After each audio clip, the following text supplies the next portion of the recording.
بسم اللہ الرحمن الرحیم۔ یہودی کا انکار اور سزا۔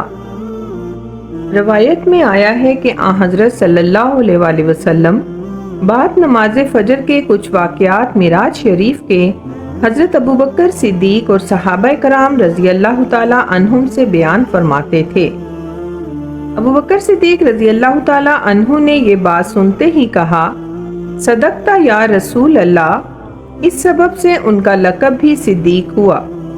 اور جب ابو جہل نے یہ خبر سن کر کہا کہ کذبتا، اس واسطے خطاب ان کافروں کو کذاب و زندیق و ملعون کا دیا گیا۔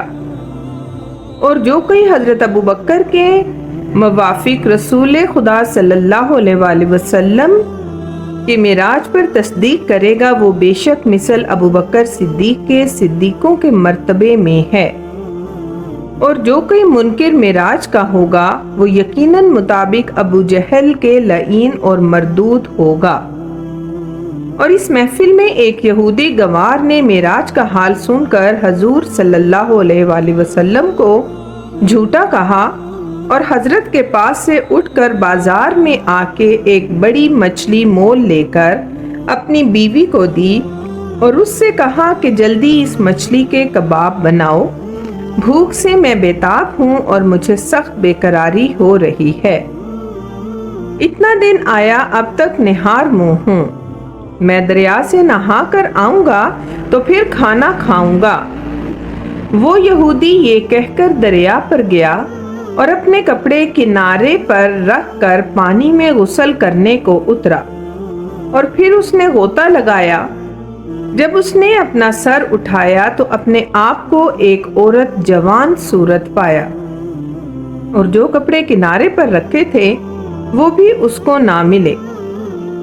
یہ ماجرا عجیب و غریب دیکھ کر بہت گھبرایا، اور پھر اس نے رو رو کے آنسو بہائے، بار بار ہاتھ پر ہاتھ اور اپنے منہ سے ہئی ہاتھ پکارتا رہا۔ اپنا ننگا بدن دیکھ کر اس کو شرم آئی تو اس نے درختوں کے پتوں سے اپنی شرمگاہ چھپائی، اور اتنے میں ایک گنوار گھوڑے پر سوار تھا اس طرف سے گزرا کہ ایک عورت حسین خوبصورت ننگی بیٹھی ہے۔ اس نے نہایت خوش اور شیدا ہو کے اس کو دیکھا اور اپنے گھوڑے پر بٹھا کر اپنے گھر لے گیا، اور پھر اس کو اپنے گھر میں لایا۔ غیر 7 برس اس کو اس جوان کی بیوی ہونے میں گزرے، اور 3 فرزند بھی اس سے تولد ہوئے۔ ایک دن وہ عورت اپنے ہمسایہ کی عورتوں کے ساتھ دریا میں نہانے کو گئی، اور جس جگہ پر اس نے پہلے کپڑے رکھے تھے اسی جگہ پر اب کی بار بھی اتار کر کپڑے رکھے، اور اپنے خیال سے وہ واردات بھول کر نہانے میں مشغول ہوئی۔ جب اس نے غوطہ لگا کر اپنا سر اٹھایا تو اپنے آپ کو صورت اصلی پر دیکھا، اور جو مردانہ کپڑے پہلے رکھے تھے ان کو وہاں پر ہی پایا۔ اور جب وہ اپنے کپڑے پہن کر اپنے گھر آیا تو دیکھا کہ وہ مچھلی جو بازار سے لا کر اپنی بیوی کو دی تھی وہ اب تک زندہ تڑپ رہی ہے، اور اس کی عورت کے ہاتھ میں وہ تھا جو کام وہ کر رہی تھی۔ پھر اس نے اپنی عورت سے جا کر کہا کہ تم نے ابھی تک مچھلی نہ پکائی تھی۔ اس کی عورت بولی، کیا ہوا؟ کچھ ہی دیر پہلے تو مچھلی لاتے ہو، یہ اتنی جلدی نہیں پکتی۔ پھر اس نے اپنی بیتی ہوئی واردات کو اس سے بیان کیا۔ وہ بولی، ابھی بھی بہت دور ہو اور معلوم ہوتا ہے کہ تم نشے میں چور ہو۔